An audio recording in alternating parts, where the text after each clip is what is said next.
Hello AP Physics 1, this is Mr. Ng, and here is one last review problem for you. If you do need more, if you need a little bit more feedback, please tell me through Remind or through Classroom, and I will try to help you out ASAP. And don't forget I do have tutoring. So here's number 36. Easy thing about number 36, it gives you a ton of numbers to plug in. Cruddy thing or weird thing about number 36 is that it's a block pushed up against a wall, so normal force is a little bit goofy. So let's get through it. A 6-kilogram block initially at rest is pushed against the wall by 100 newtons of force. The coefficient of kinetic friction is 0.3 and the coefficient of static friction is 0.5. What is true of the friction acting on a block after a little bit of time, in this case 1 second? And then the answer choices we have are about static friction upward, kinetic friction acting upward, kinetic friction acting downward, static friction acting downward. So really, I think the problem wants to know, is it moving? And if it's moving, what direction is it moving in? And then we just have to do the opposite, Newton's third law, blah, blah, blah. So step 1, like always, let's do a free body diagram. And then step 2, like always, let's do sum of forces, right? So free body diagram, here is our block, here is the wall. This is mg. And for this one, we already have numbers. M is 6 kilograms, G is 10. So this is basically around 60 newtons down. And then we have normal force. Normal force, we do need to calculate it, right? The normal force is the opposite of this force, which is really the x component of this force. So this is, we know that this is 100 newtons, right? This applied force this way. We know that this theta, right? This was the original, this was 60. Vertical angles are congruent, so this is 60. So that means this is the applied force on the x-axis is 100 cosine 60. All right. If you plug that sucker in, cosine of 60 is a half, so this is 50 newtons. So don't forget third law, Newton's third law. For every force is a opposite and equal force. So on the other side, normal force is 50 newtons. That's easy. Filling it up with numbers. And then finally, we do have a force kind of going up.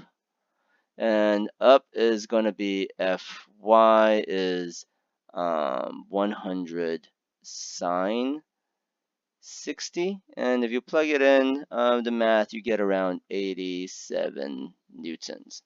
Okay, real ugly. So I'm I'm just gonna clean it up a little. Okay, what do we know? We know that down is 60. We know that normal force is 50.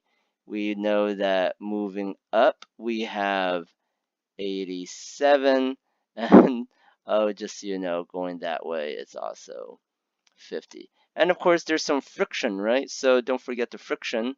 Friction, if it's staying still, let's see, staying still is 0.5 of the normal. 0.5 of the normal is 25 newtons for friction. Oh, maybe I did that too fast. Don't forget, friction is equal to friction coefficient times the normal force. In this case, 0.5, and then normal force was 50. So 25 for static friction, right? And then for kinetic friction, 0.3 of 50. Let's see, kinetic friction, clear, 0.3 times 50 is 15, right? So static friction, kinetic friction is gonna be 15 newtons, right? So this is, if it's static, oops, F static, and then 15 F kinetic. All right, so all these little bits. So number 1 question, is it freaking moving? So let's look at it. So let's do the sum of forces on the y-axis. So moving up, we have basically the applied force, right? The applied force on the y-axis.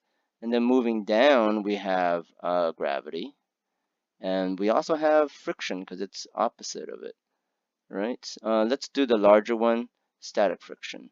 So F of y is equal to 87 newtons minus 60 newtons minus the bigger one is 25 newtons.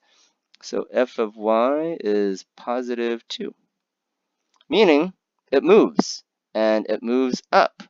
So if it's moving, that means we can't talk about static friction. Get out of here. It's kinetic friction, and if we are moving up, then kinetic friction is moving down. So kinetic friction acts downward. Some of you are like, but Ing, you used the coefficient for static friction. Yeah, we used the coefficient for static friction. We used static friction to see if it was given enough force to break the static friction, to break it out of staying still. Yeah. Right. Thank you a lot for watching, and yeah, thanks.